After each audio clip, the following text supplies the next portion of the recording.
Tape script 12.9. What the Papers Say. An interview with Jamie Seabrook. Part 1. And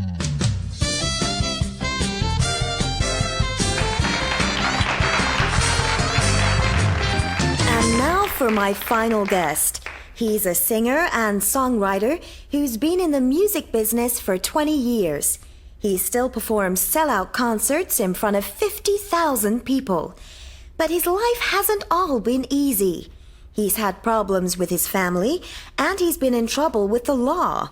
And he's just completed a month's rehab in a clinic in Texas. He's never out of the headlines. Please welcome Jamie Seabrook.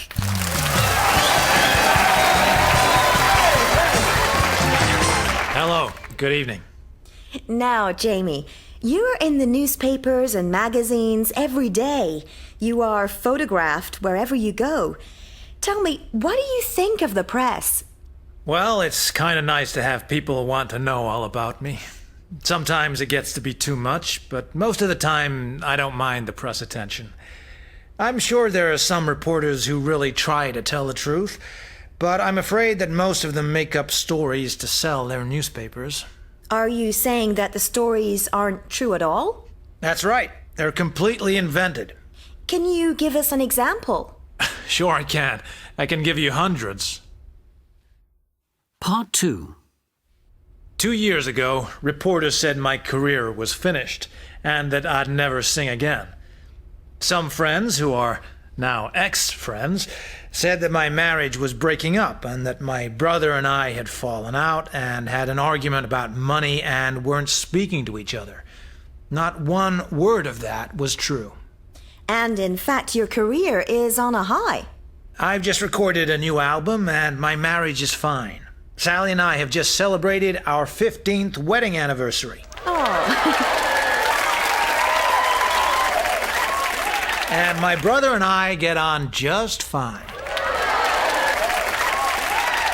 But things haven't all been easy for you. You spent a month in rehab because it was said that you had a drug and alcohol problem. All that's just lies. I've never had a drug or alcohol problem. People in clubs said they'd seen me taking drugs, but it's simply not true. I take prescription drugs for migraines, that's all. I don't do illegal drugs. And I only drink alcohol on special occasions, like my birthday. But you were arrested for drink driving just a few months ago. Not so. Police officers thought I'd been drinking, but I was driving home from the recording studios, and it was 2 o'clock in the morning, and I'd been working all day, and I was exhausted. I fell asleep at the wheel. I checked into a clinic for a month because I was suffering from exhaustion.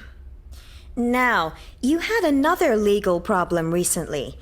Your personal assistant, Barbara James, said you hadn't paid her for 6 months, and you made her work 7 days a week without a break.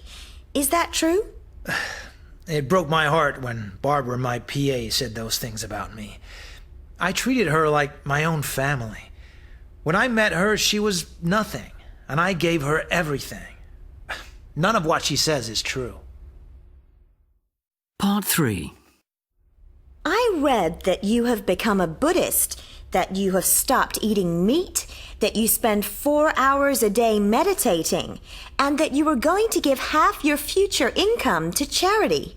Is this true? Yes, it is. I've decided that life is too short, and I'm getting old. I don't care what people think. I made up my mind to do something useful with my life.